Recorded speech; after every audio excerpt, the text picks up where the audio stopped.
Now, you're all familiar with the approach known as CLIL, but it's a rather big, nebulous concept, and its principles are not easy to pin down.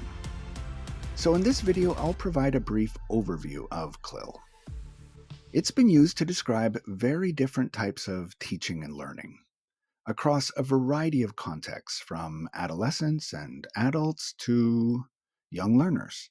So, let's dig a little deeper into this approach so that we can tease out some of its key features. CLIL originated in Europe in the 1990s, in part as a response to the political trend toward integration in the European Union, and of course, the need for a common lingua franca among European nations. So, what is CLIL? Probably the most common definition is from one of its originators, David Marsh, who describes CLIL as a generic umbrella term to encompass any activity in which a foreign language is used as a tool in the learning of a non language subject, in which both language and the subject have a joint curricular role. Okay, fair enough, but what are its characteristics or principles? The most well known set of principles is the four C's, or building blocks of CLIL, from Coyle, Hood, and Marsh, 2010. First, there is content or subject matter like social studies, science, etc. Next, there is communication, which actually is where these authors locate language in their framework. That is, language as a means of communication. The third C is cognition, and that is learning and thinking processes. And the fourth C is culture. For example, developing intercultural understanding and global citizenship. According to the authors, this last C is the most central or foundational building block that ties all of the C's together. And so the authors conceptualize CLIL as follows. As you can see, content, cognition, and communication all exist within a larger culture, and together, this exists within specific contexts. All right, then, what are some potential benefits of a CLIL based approach? One obvious benefit is elevated levels of interest and engagement. For many students, learning language itself may not be that interesting, but learning about the world while also learning a language could be more engaging. Another benefit is its compatibility with principles of second language acquisition. We know from the SLA literature that communicating meaning is a necessary condition for language acquisition. In CLIL, the content is the basis or vehicle for meaning focused input and output. Another benefit of CLIL is efficiency in the curriculum. CLIL makes it possible to address both language and subject matter objectives. So the benefits are obvious, but there are also a number of concerns and caveats that I should also mention. One issue is that, like any popular and trendy new approach, it takes on its own value. As Dalton Puffer observes, CLIL has become somewhat of a brand name, complete with a symbolic capital of positive description: innovative, modern, effective, efficient, and forward looking. And so it's not surprising that CLIL is often used as a marketing tool to sell textbooks or to get people to enroll in language courses. As teachers, we know it's our job to attend to the needs of our students and maximize their learning, not to implement a trendy new approach. A second concern is with the notion of CLIL as an umbrella term. And the CLIL umbrella includes a vast assortment of pedagogies across the globe. Sinose 2014 and her colleagues make this point rather strongly.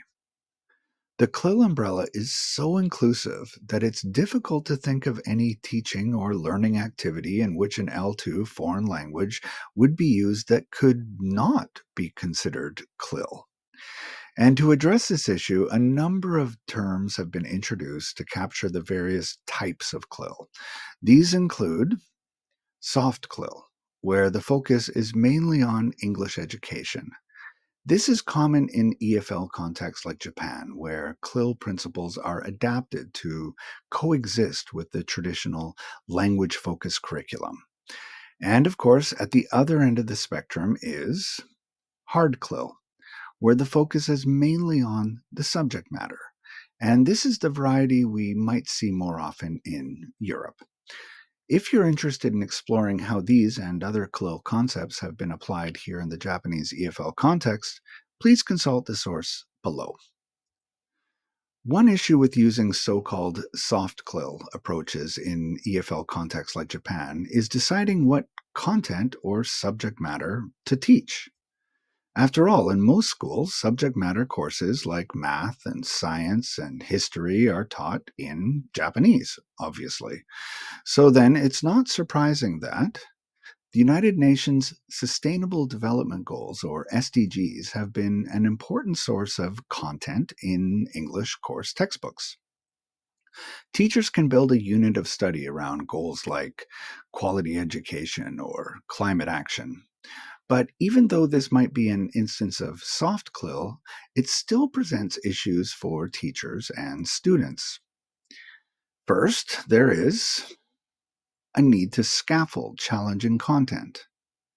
This requires a lot of thought and preparation for already busy teachers to design well structured tasks and lesson sequences.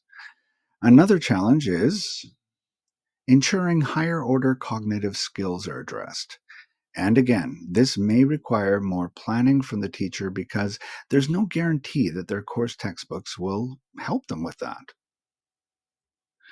In a study of Japanese high school English textbooks and higher lower order cognitive tasks, Sugiura et al. 2020 analyzed 6 government approved high school textbooks from different publishers. The analysis used cognitive processes and Bloom's taxonomy. And the study aimed to determine the extent to which these various cognitive processes from Bloom's taxonomy are prompted in the various textbook activities. The following 2 groups of textbooks from Communication 1 and 2 were analyzed. Perhaps you can guess the findings? Yes. In English Communication 1, the focus was almost exclusively on the lower order skills. And there was very little change with the English Communication 2 textbooks.